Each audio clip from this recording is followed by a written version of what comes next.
kiss me or you die," she had said in a desperate bid to save a stranger's life who was about to be killed. But the stranger repaid her by making her a prisoner. "I'm Imani, and 3 weeks ago I was working double shifts just to keep my brother in school. Now I'm locked in a penthouse with Atlanta's most dangerous man, a Korean mafia boss who thinks I'm either an asset or a threat. He doesn't believe in coincidences. Doesn't believe I just happened to see the red laser dot on his chest. Doesn't believe I pulled him into that kiss to save his life. He thinks I'm working for his enemies. But here's the thing he's about to learn, I don't miss details. And his organization is full of people who want him dead. I just have to survive long enough to prove I'm on his side. If you're ready for a forbidden mafia romance where one kiss changes everything, hit subscribe now. Like this video and leave a comment. This story has danger, obsession, and a love that could get them both killed. The Grand Marquis Hotel ballroom was the kind of place Imani would never attend as a guest. Crystal chandeliers, champagne towers, people wearing watches worth more than her yearly rent. But as staff, she was invisible. That's what Imani Kohn liked about catering gigs. Good tips, better food in the kitchen after, and nobody really looked at the help. She circulated with a tray of champagne, her feet already aching in the required black heels. This was her second shift today, 6 hours at the diner this morning, now 4 hours at this charity gala for some tech foundation. Kwame's tuition was due in 2 weeks. She needed every dollar. Champagne, she offered to a group of men in expensive suits speaking rapid Korean. One of them took a glass without looking at her. The others ignored her completely. Invisible. Perfect. She was turning away when her eyes caught on one man standing slightly apart from the others. Tall. Korean. Probably early 30s. Wearing a black suit that probably cost more than her car. But it wasn't his looks that made her pause. It was the way everyone around him maintained exactly 3 feet of distance. Not close enough to seem familiar. Not far enough to seem afraid. The perfect distance of controlled fear. Imani had waited enough tables to read power dynamics. This man wasn't just rich. He was dangerous. She moved away, back toward the kitchen for more champagne. Not her business. Not her world. Just get through the shift, get paid, go home. It happened so fast. Imani was weaving through the crowd when she saw it, a tiny red, barely visible, dancing across the expensive suits. She'd seen laser pointers before. Kids playing. Presentation meetings. But this one moved differently. Searching. Hunting. The dot slid across a woman's shoulder, skipped over a man's back, and settled, steady and small, right over the heart of the tall Korean man from earlier. Time slowed.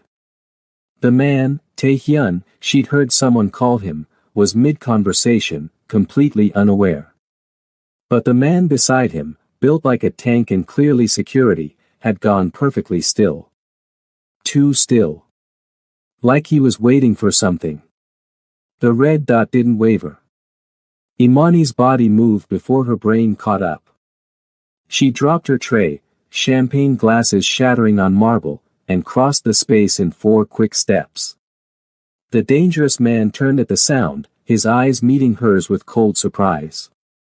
Imani grabbed his silk tie and yanked him down, crushing her mouth against his in a hard, graceless kiss. His body went rigid with shock. Behind them, a sound like a firecracker, a wine glass exploding into shards exactly where his head had been a second ago. Screams erupted. People scattered. But Imani held the kiss, held him in place, her heart hammering as she felt rather than saw the red dot slide across her own back, then disappear. When she finally pulled away, the man was staring at her with eyes like black ice. "Down," he said, his voice terrifyingly calm. "Now." He pushed her to the floor as his security swarmed, creating a human shield. Around them was chaos, people running, security shouting, hotel staff trying to control the panic. But the man, Tae-hyun, was completely still, his hand iron tight on her wrist, his eyes scanning the ballroom's upper levels. "Sir, we need to move," the tank-like security guard said. "The sniper?"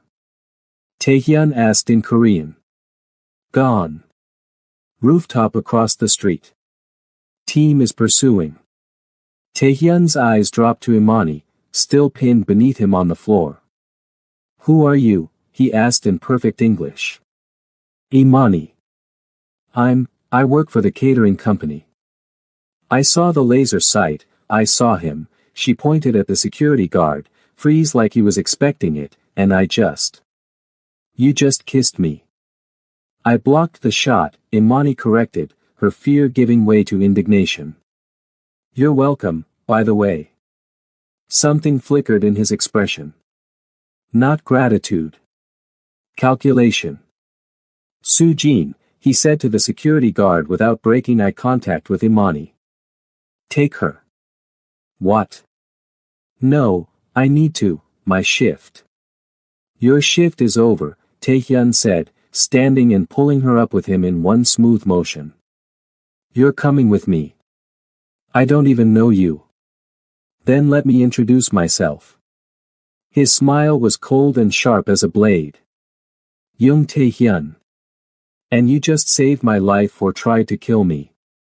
Either way, you're not going anywhere until I know which." They put her in a black SUV with tinted windows. Soo-jin, the security guard who'd frozen, sat beside her, silent and massive. Imani's phone buzzed. "Diana, her coworker, where did you go? The manager is pissed."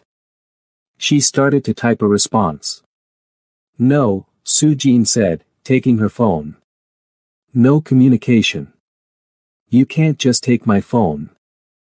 I have a brother, I need to tell him I'm okay. He'll be informed you're safe." "By who?" "You people. He's 16, he'll freak out." Soo-jin ignored her. The SUV drove for 20 minutes, finally pulling into an underground garage of a sleek high-rise in Buckhead, Atlanta's wealthiest district. They took her up a private elevator that required a key card and fingerprint. The penthouse was exactly what she'd expected, floor-to-ceiling windows overlooking the city, minimalist furniture, everything in blacks and grays and whites. Expensive art on the walls. A gilded cage. Tae-hyun was already there, jacket off, tie loosened, speaking rapid Korean into his phone. When he saw her, he ended the call. "Sit," he said, gesturing to a chair. "I'd rather stand." That wasn't a request. Imani's jaw clenched, but she sat. Show no fear. She'd learned that working restaurants, men like this respected strength, not submission. Tae-hyun studied her like she was a puzzle to solve. "Tell me exactly what you saw." "I saw a red laser dot on your chest. I saw your security guard freeze instead of react. I saw you about to die, so I blocked the line of sight. And you just happened to recognize a sniper's laser sight. I've seen enough cop shows." "How did you know Soo-jin was compromised?" "I didn't. But when someone sees a threat and doesn't move, either they're incompetent or complicit." Tae-hyun's eyes narrowed. Then he looked at Soo-jin. "Well?" The massive man's face remained impassive. "My daughter. They have my daughter. They said if I moved, if I warned you, they'd kill her." Silence filled the room. "Where is she?" Tae-hyun asked, his voice dangerously soft. "I don't know. They took her from school 3 days ago. I've been waiting for instructions." Soo-jin's voice cracked. "I'm sorry, sir. I had no choice." Tae-hyun was quiet for a long moment. Then, "Find her. Use every resource we have. Get her back." "Sir." I don't kill men for protecting their children. But your service to me is over. He turned away. Get out. Sujin bowed deeply and left, his shoulders shaking. Imani stared at Taehyun. You're just letting him go. I'm having him followed. He'll lead me to whoever took his daughter. And when I find them, his smile was terrifying. They'll wish they'd killed me tonight. He poured himself whiskey, didn't offer her any. What about me? Imani asked. I saved your life. Can I go home now? No. Excuse me. Taehyun sat across from her. You identified a threat I didn't see and a mole in my organization within seconds of meeting me. That's either extraordinary instinct or advanced knowledge. I already told you. You told me a story. Now I need the truth. He leaned forward. Who sent you? Who do you work for? I work for Imperial Catering and Joe's Diner on Ponce de Leon, Imani snapped. I'm a waitress, not a spy. Then you're either incredibly lucky or incredibly useful. Either way, you're staying here until I determine which. You can't just kidnap me. I can, Taehyun said calmly. And I have. You'll have your own room, access to anything you need except your phone and freedom. Consider it protective custody. I didn't ask for your protection. No. But you have it anyway. He stood. Minju will show you to your room. Don't try to leave. The building is secure, and my people will stop you. A woman appeared, late 20s, efficient looking, clearly staff. My brother, Imani started desperately. We'll be told you're taking an unexpected job out of town. He'll be fine. And my jobs? My rent? My life? Your jobs will be informed you quit. Your rent will be paid. Your life, Taehyun paused at the door to what must be his office. Your life just changed, Imani Kohn. The question is whether you're smart enough to adapt. He disappeared into the office, leaving her standing in the pristine living room, her whole world upended by one kiss. Day 1. Imani didn't sleep. The bedroom they'd given her was bigger than her entire apartment. King-size bed, attached bathroom with a tub that could fit 3 people, a closet that had been stocked with clothes in exactly her size. That last part was the most disturbing. How did they know her size? She tried the door. Unlocked. That was something. But when she stepped into the hallway, a man in a suit immediately appeared. Ma'am. Can I help you? I'm leaving. I'm afraid that's not possible. You can't keep me here. Mr. Young has asked that you remain for your safety. Please, let me know if you need anything else. Imani went back to her room and tried the windows. 42nd floor. Even if she could break the glass, there was nowhere to go. She was a prisoner. The next morning, Minju brought her breakfast on a tray. Real food, not hotel leftovers or diner scraps. Eggs, fruit, fresh bread, coffee that smelled expensive. Mr. Young would like to see you at 10, Minju said politely. And if I say no? Then I'll return at 10 to escort you anyway. A small smile. He's not used to being told no. Then it'll be good for him, Imani muttered. At exactly 10, Minju returned. Imani had dressed in the clothes provided, designer jeans that fit perfectly, a simple black top, and hated how good they felt. Taehyun was in his office, behind a massive desk, reviewing documents. He didn't look up when she entered. Sit. I'm tired of you ordering me around. He finally looked at her. And I'm tired of people trying to kill me. We both have problems. Despite everything, Imani almost smiled. Almost. She sat. I've reviewed the security footage from last night, Taehyun said, turning his laptop to show her. You looked at the ceiling twice before you saw the laser sight. Why? Imani watched herself on the screen, weaving through the crowd, glancing up, then up again before her head snapped toward him. I heard something. A sound that didn't match. What kind of sound? I don't know. A click? A shift? Something that didn't belong in a ballroom. She frowned. I didn't even think about it consciously. I noticed things. What kind of things? Everything. Who's angry before they yell? Who's about to leave before they ask for the check? Who's going to be a problem? She shrugged. When you work for tips and you're a black woman in white spaces, you learn to read a room or you don't survive. Taehyun studied her with those unnerving eyes. You have exceptional situational awareness. I have rent to pay and a brother to feed. It's the same thing. No, he said. It's not. He closed the laptop. Here's your situation, Imani. Someone tried to kill me last night using an inside man. That means my organization has been infiltrated at a high level. Until I root out every mole, everyone is suspect, including you. I'm not. I know. If you were working for my enemies, you would have let me die. But that doesn't mean you're not useful to them in other ways.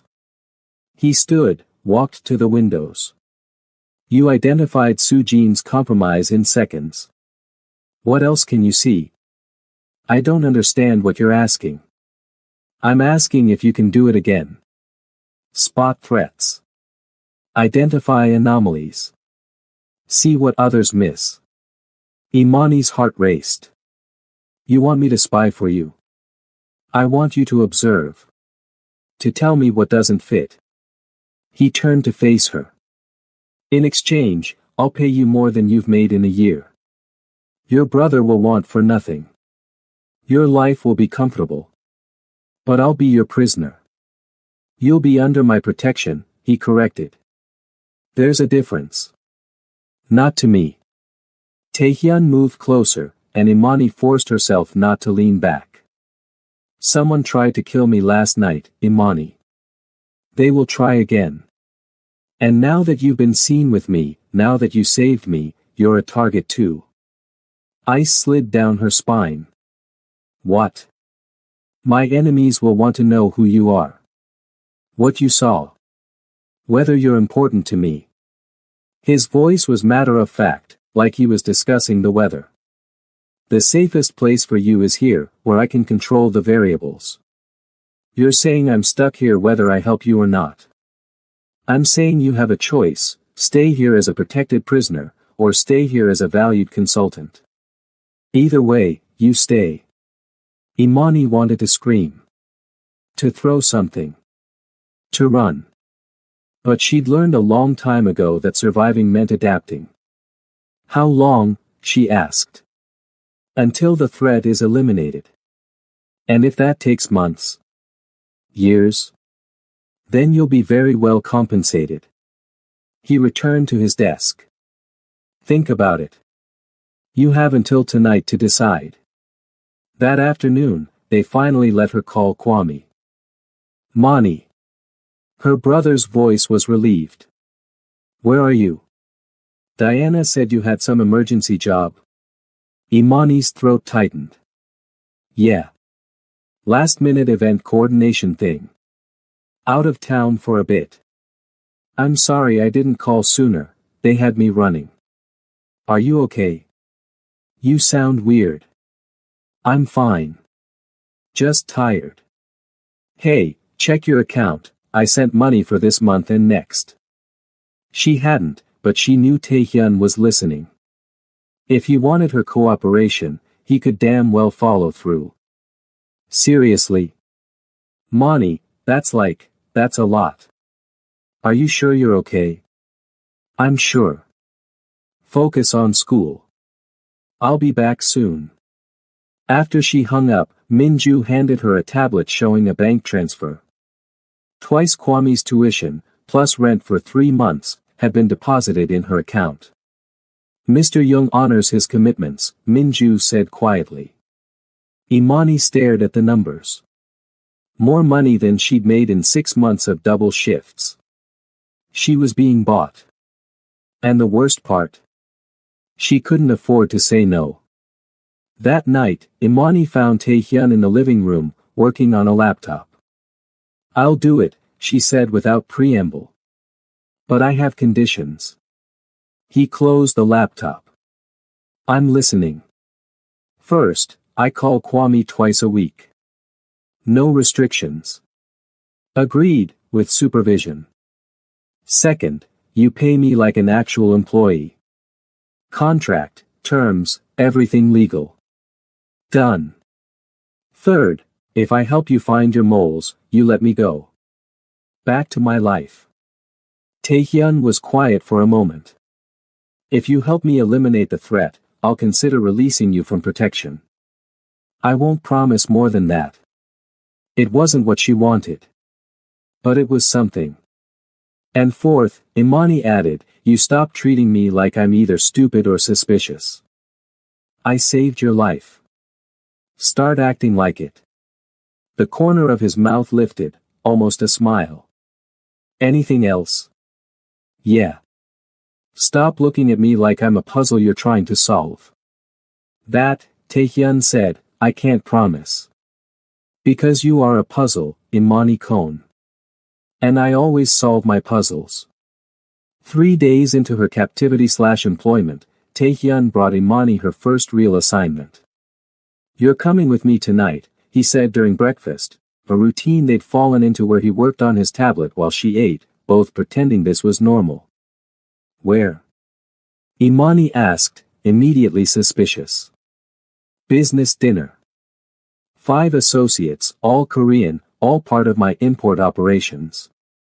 One of them might be compromised. And you want me to, what? Wait tables. His eyes flicked up to her. I want you to observe. Read the room. Tell me who doesn't fit. I'm not a human lie detector. No. You're better. You see what people reveal before they know they're revealing it.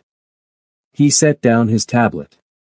This is your chance to prove your value isn't just coincidence. Imani's stomach churned. And if I can't? Then we'll know the kiss was luck, and you're just another liability I need to manage. The challenge in his voice sparked something in her. Fine. But I'm not pretending to be your girlfriend or some decoration on your arm. You'll be my new security consultant. Recent hire. They'll accept it. Will they accept that I'm black? Taehyun's expression didn't change. Anyone who has a problem with what you are has a problem with me.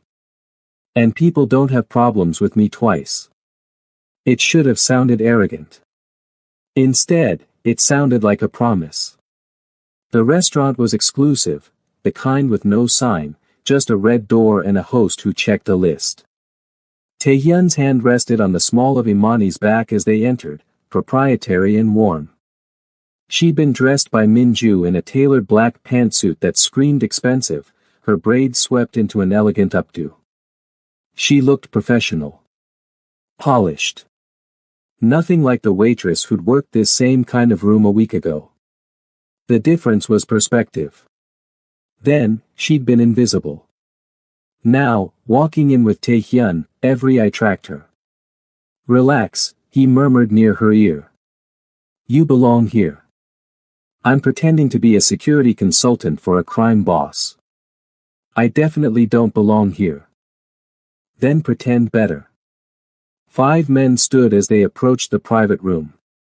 All Korean, ranging from 40s to 60s, expensive suits, calculating eyes. These were not corporate executives. These were predators in tailored wool. Taehyun made introductions in Korean, then switched to English. Gentlemen, this is Ms. Kohn, my new security consultant. She'll be observing tonight. A woman, one of them, Mr. Park, said with barely concealed disdain. Insecurity? Yes, Imani said before Taehyun could respond. Turns out criminals assume women are decorative. Makes my job easier. Silence. Then one of the men, Mr. Choi, silver-haired and sharp-eyed, laughed. I like her. She has spine. They sat. Imani took a position slightly behind and to the left of Taehyun, the way security would.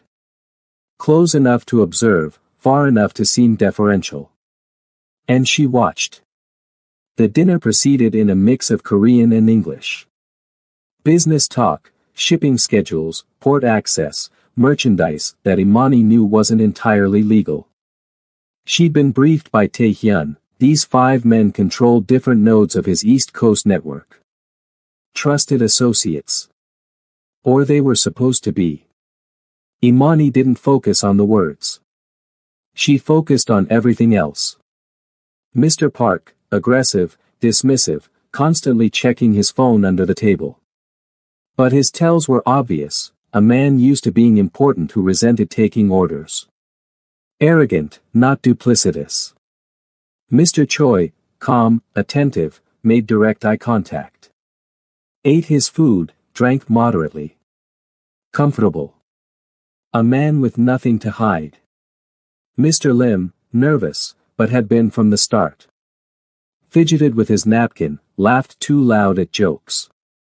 But he'd been that way through the entire meal, baseline anxiety, not situational stress.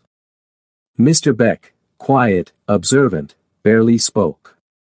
Watched Taehyun the way a student watches a teacher. Respectful distance. And then there was Mr. Yoon Do-hyun. Taehyun's second in command. Family friend. The man who'd been at Taehyun's side since they were teenagers. He smiled at all the right moments.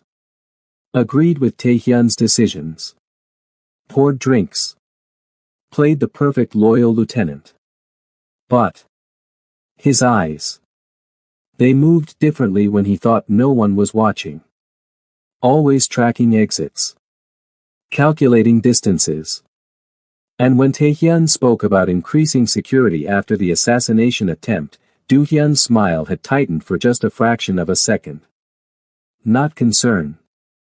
Frustration. Imani's heart rate picked up. She forced herself to keep watching, not to react. Do-hyun excused himself to take a call 20 minutes into dinner. He was gone for exactly 4 minutes. When he returned, there was a tiny speck of white on his collar, like he'd brushed against something dusty. The bathroom she'd passed on the way in had been pristine. No construction, no dust. He'd gone somewhere else. In the car afterward, Taehyun didn't speak until they were moving. Well, he asked. Imani chose her words carefully. Park is an asshole but he's loyal. Hates taking orders but follows them. Choi is solid, comfortable, no hidden stress. Lim is anxious but that's his baseline. Beck barely spoke, but his body language is respectful, not suspicious. And Do-hyun? Imani's throat went dry. He's your second in command. Your family friend. I asked what you observed, not what you think I want to hear. She took a breath. He left for 4 minutes during dinner. Said he was taking a call but came back with dust on his collar. The bathroom was clean, he went somewhere else. And when you talked about increased security, his micro-expression wasn't concern. It was annoyance. The silence in the car was suffocating. You're accusing Do-hyun of being compromised, Taehyun said quietly. I'm telling you what I saw. You asked me to observe. I observed. More silence. Then Taehyun spoke to the driver in Korean, rapid, clipped commands. The car changed directions. What are you doing? Imani asked. Testing your theory. He pulled out his phone, made a call. Traced Do-hyun's phone. Tell me everywhere he's been in the last week. And pull security footage from the restaurant. I want to know where he went during dinner. When he hung up, his expression was unreadable. If you're wrong, he said, you've just accused my oldest friend of treason. And if I'm right? Then I've been betrayed by family. His jaw clenched. Which is worse? They returned to the penthouse. 30 minutes later, Taehyun's tech team had the footage. Do-hyun had indeed left the private dining room. But instead of going to the bathroom, he'd slipped out a side door to the alley behind the restaurant. The footage showed him meeting with someone for exactly 90 seconds. The other person's face wasn't visible, they'd known where the cameras were. But when Do-hyun returned inside, his collar had white residue. The alley had a dumpster area with construction debris. The phone trace was even more damning. 3 calls to an unlisted number in the past week. Each call made when he was alone, away from Taehyun. Taehyun watched the footage 3 times without speaking.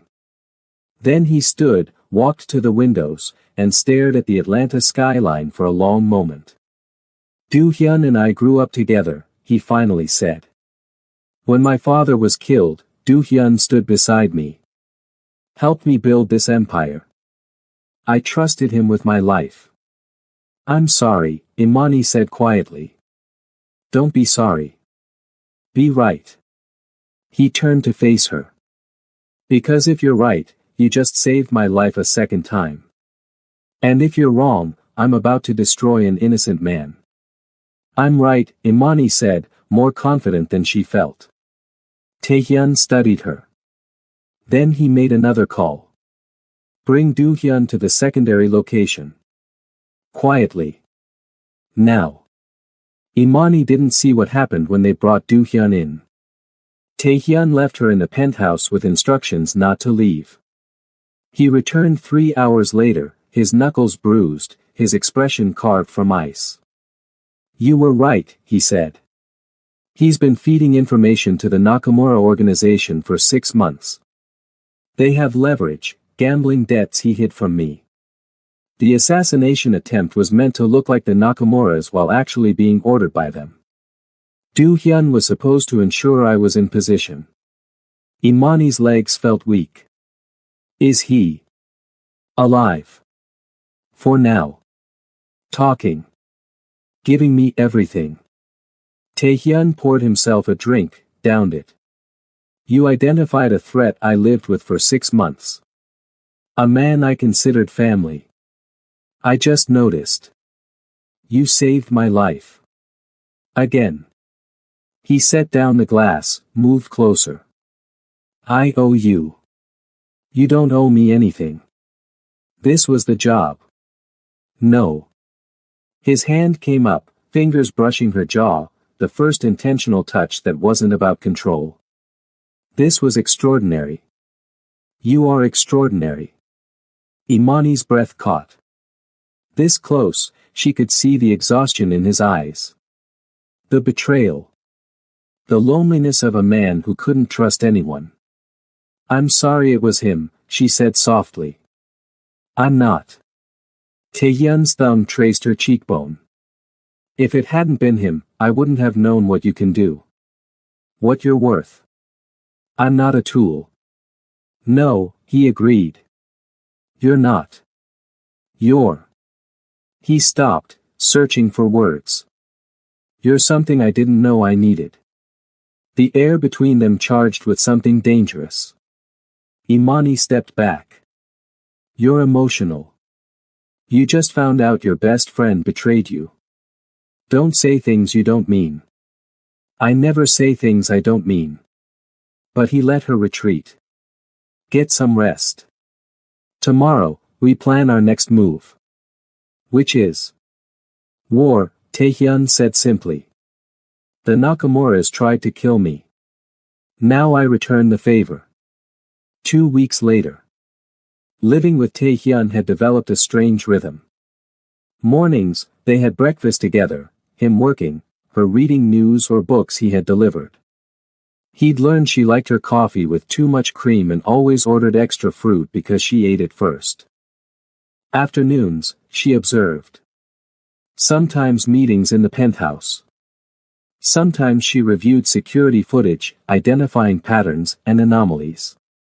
Once, she'd attended a warehouse inspection and spotted a worker who moved wrong. Turned out he was DEA, undercover. Taehyun had handled it. Imani hadn't asked how. Evenings were harder. That's when the walls between captor and captive, employer and employee, blurred into something neither of them acknowledged. They'd started having dinner together.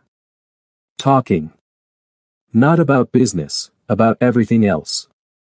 He told her about growing up between two worlds, Korean and American, never quite fitting in either.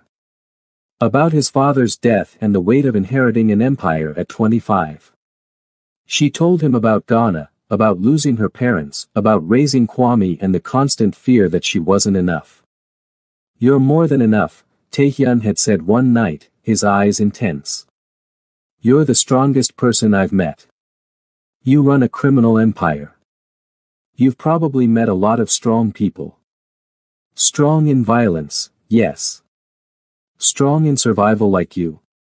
He shook his head. "That's rare." The compliment had settled in her chest, warm and unwanted. Because Imani was starting to feel things she absolutely should not feel for the man holding her captive.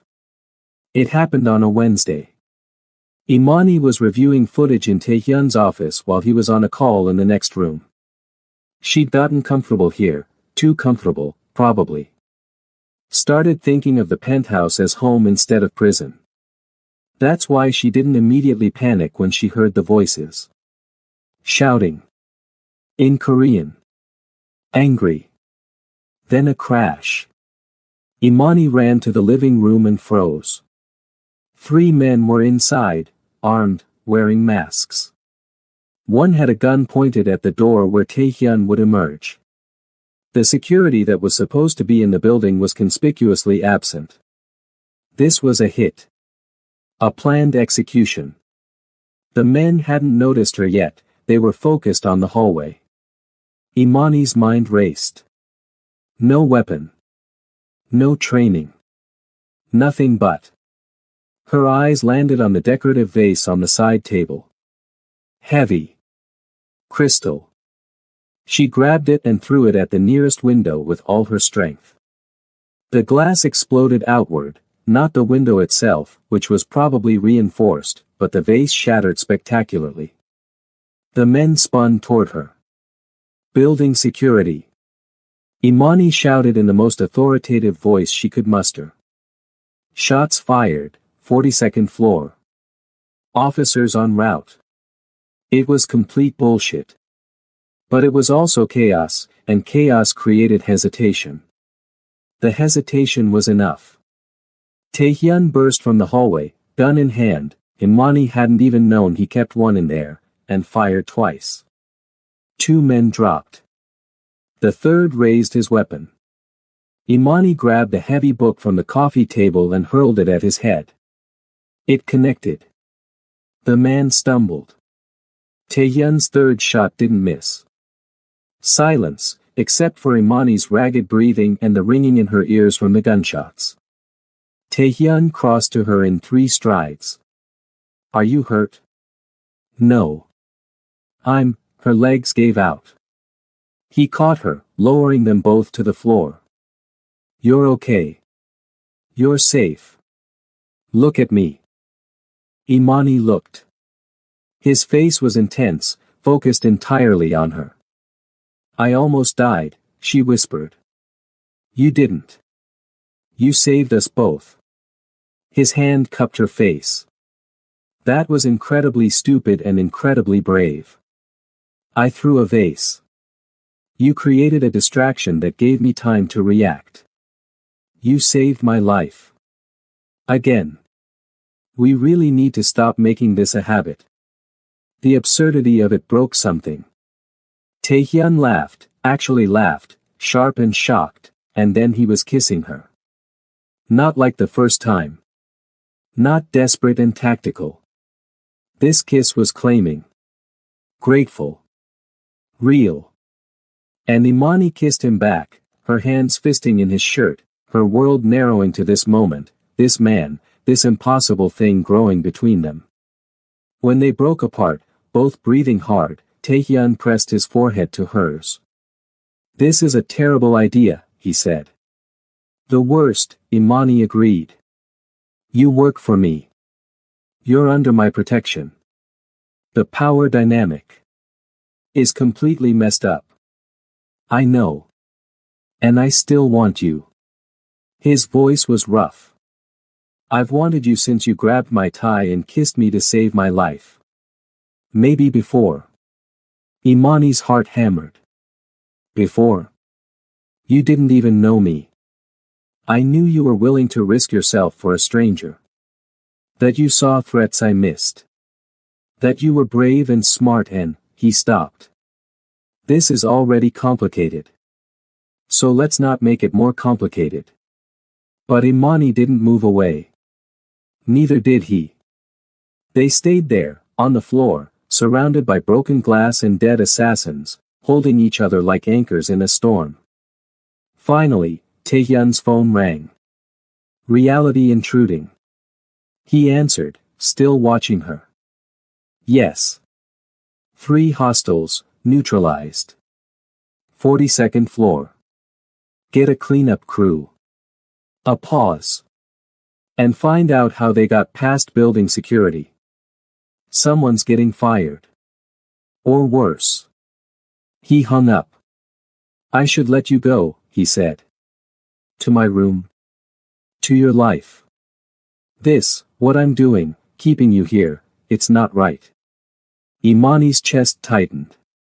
"You said I was still in danger. You are. More now than ever." He stood, helped her up. "Every time you save me, you become more valuable to my enemies. They'll want to know who you are. What you mean to me. What do I mean to you?" The question hung between them.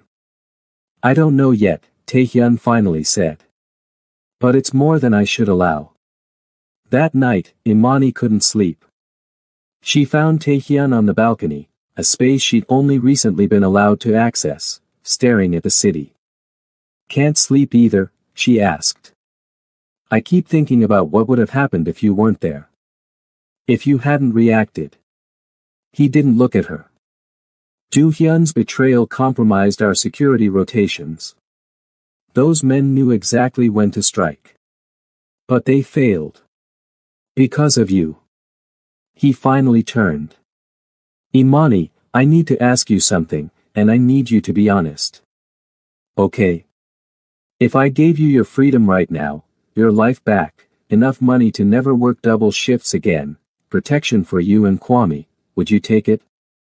Imani's breath caught. "Are you offering that?" "I'm asking what you choose." She should say yes. Should take the money and run, get back to her real life, away from assassination attempts and moral complexity. "But what would happen to you if I left?" she asked. "I'd survive. I always do." "That's not what I asked." Taehyun moved closer. "I'd lose the one person who sees threats before they materialize. Who's saved my life 3 times in 3 weeks. Who makes me feel less alone in this world I've built. So you want me to stay because I'm useful?" "I want you to stay because," he stopped, jaw clenching. "Because when I think about you leaving, about never seeing you again, it feels like losing something vital. And I don't know when that happened. When you stopped being a liability and became what? Someone I can't let go," he finished quietly. Imani's heart raced. "That's not healthy. Nothing about my life is healthy. But you make it feel like it could be." "Taehyun. I'm not asking you to love me. I'm not even asking you to stay forever." His hand came up, tucking a braid behind her ear. "I'm just asking, if you had the choice, if it was truly your decision with no coercion, would you stay?" Imani knew what she should say. The smart answer. The safe answer. But since when had her life been smart or safe? I'd stay, she whispered. Not because I have to. Because I want to. His eyes closed. You shouldn't. Probably not. But I'm tired of doing what I should. She stepped closer. I spent my whole life being responsible, being safe, being the person everyone needed me to be. And then I kissed you, and everything changed. I changed. Into what? Into someone brave enough to choose what I want instead of what makes sense. She met his eyes. I want to stay. With you. Despite the danger and the complications and the fact that this is absolutely insane. It is insane, Taehyun agreed. Then he kissed her again, deeper this time, his hands cradling her face like she was something precious. When they broke apart, he said, if you stay, it's not as my prisoner or my employee. Then what? My partner. In everything. Equal stakes, equal decisions. He searched her face. Can you live with that? With what I am? What I do? Imani thought about the bodies in the living room. The casual violence. The moral gray areas she'd be navigating. I don't know, she said honestly. But I want to try. Then try, Taehyun said. And if it becomes too much, if you want out, you tell me. No locks. No guards. You walk away, I let you go. You promise? I promise. It should have felt like freedom. Instead, it felt like choosing a beautiful cage. But at least this time, it was her choice. 1 month in, Imani's life had become surreal. Mornings, she video called Kwame before school. He thought she was consulting for a tech security company, not entirely a lie. Taehyun had set up a legitimate LLC in her name, complete with tax documents and a salary that made her dizzy. Days, she worked. Really worked. Reviewing security protocols, attending meetings, identifying threats. Taehyun valued her input now, treated her like the partner he'd promised she'd be. And nights. Nights were complicated. They hadn't slept together. Not like that. But the boundaries had blurred. He'd fall asleep on the couch while working, and she'd drape a blanket over him. She'd have nightmares about the assassination attempt, and he'd appear at her door without being called, sitting with her until she could sleep again. They'd have dinner and talk for hours, about everything and nothing. It felt like dating. Like a relationship. Except for the part where he was still a crime lord and she was still complicit in his empire. It had been 6 weeks since Imani had seen her best friend. They'd texted, carefully, with Taehyun's approval, but Diana was getting suspicious. I miss you, Diana said during their scheduled call. This job has you working insane hours. I know. I'm sorry. The contract is just, it's intense. Is your boss good to you? You sound different. Imani glanced at Taehyun, who was across the room pretending not to listen. He's complicated. But yes. Good to me. Mani, if something's wrong. Nothing's wrong. I promise. Different, but not wrong. After the call, Taehyun asked, do you want to see her? What? Your friend. You miss her. I could arrange a meeting. Supervised location, security present, but, you could see her. The offer was so unexpected, so thoughtful, that Imani's throat tightened. You'd let me do that? I told you, you're not a prisoner. If you want to maintain parts of your old life, I'll make it possible. He paused. Within reason. I can't risk your safety. Thank you, Imani said softly. Don't thank me for basic decency. In your world, this isn't basic. It's extraordinary. His expression shifted. Maybe you're changing my world, then. They arranged to meet Diana at a high-end cafe in Midtown, one that Taehyun's people had swept for security. Imani wore normal clothes, left the designer wardrobe behind, tried to be the person Diana remembered. But the moment her friend saw her, Diana knew something had changed. "Oh my God, Mani," Diana breathed, hugging her tight. "You look different. Good different, but different." "New job treating me well," Imani said, sliding into the booth. "New job or new man?" Diana's eyes were sharp. "Because you're glowing, girl, and I know that glow." Imani flushed. "It's complicated. Is he treating you right? Because if he's not, he is. I swear. It's just." How could she explain? "We work together. He's my boss. And it's intense and sometimes scary, but also. You're falling for him. Maybe. Yes. I don't know." Imani ran her hand over her face. I can't give you details. Not because I don't want to, but because it's genuinely complicated. Just, trust me when I say I'm okay. Better than okay, actually." Diana studied her. "You're happy." "I am. Surprisingly. Then I'm happy for you." She squeezed Imani's hand. "But if he hurts you, I don't care how rich or powerful he is, I'll come for him." Imani laughed. Noted. Across the cafe, she could see two of Taehyun's security team, blending in. Protecting her even when he wasn't physically present. It should have felt suffocating. Instead, it felt like being valued. The peace shattered 3 days later. Imani was in Taehyun's office when he got the call. She watched his face go from calm to furious in seconds. "When?" he demanded. "How many?" A pause. "Get every available team to the location. Now." He hung up, already moving. "What happened?" Imani asked. "The Nakamuras hit one of my warehouses. Killed 3 of my people, took 2 hostage." His voice was ice. "They're sending a message." "What kind of message?"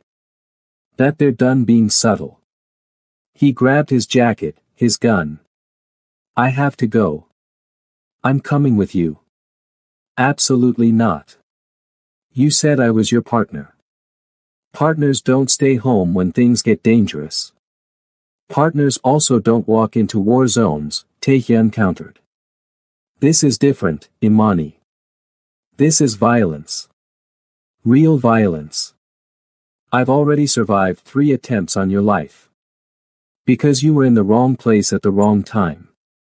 I'm not deliberately putting you in danger. You're not putting me anywhere. I'm choosing." She grabbed her own jacket. "I can help. I can see things you miss. You know that." Taehyun's jaw clenched. "If I take you and something happens to you, then you'll deal with it. Like you deal with everything." She moved closer. "I'm not fragile, Taehyun. Stop treating me like I am."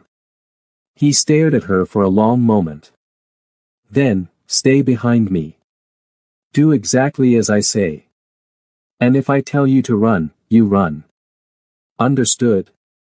"Understood." The warehouse was in an industrial area near the port. By the time they arrived, Taehyun's team had already surrounded the building. Minju met them outside. "2 hostiles inside with our people. They're demanding negotiation." "What do they want?" Taehyun asked. "You. They want to talk to you directly." "It's a trap," Imani said immediately. "They know you'll come for your people. They're using them as bait." "I know," Taehyun said. "But I can't leave my people in there. So we spring the trap carefully." Imani studied the building. "What's the layout?" Minju pulled up blueprints on a tablet. Main floor is open warehouse space. Office on the second level, loading dock in back. Exits. 3. Front, back, side emergency. Imani's mind raced, the same way it did when she was reading a room. Looking for patterns, for what didn't fit. The side emergency exit, she said. Does it have exterior access?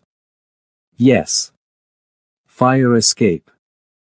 That's how they'll extract if things go wrong. They won't use the front, too exposed. Back is probably where their vehicle is. Side gives them a third option. She looked at Taehyun. Put your best people on that exit. If this goes bad, that's where they run. Taehyun studied her. Then nodded to Minju. Do it. And give her a vest. Sir. That wasn't a request. They outfitted Imani with a bulletproof vest that was way too big, made her stay behind 3 layers of security, and Taehyun approached the warehouse. Through the open door, Imani could hear the conversation. Young Taehyun. A voice in accented English. You want your people back. What do you want?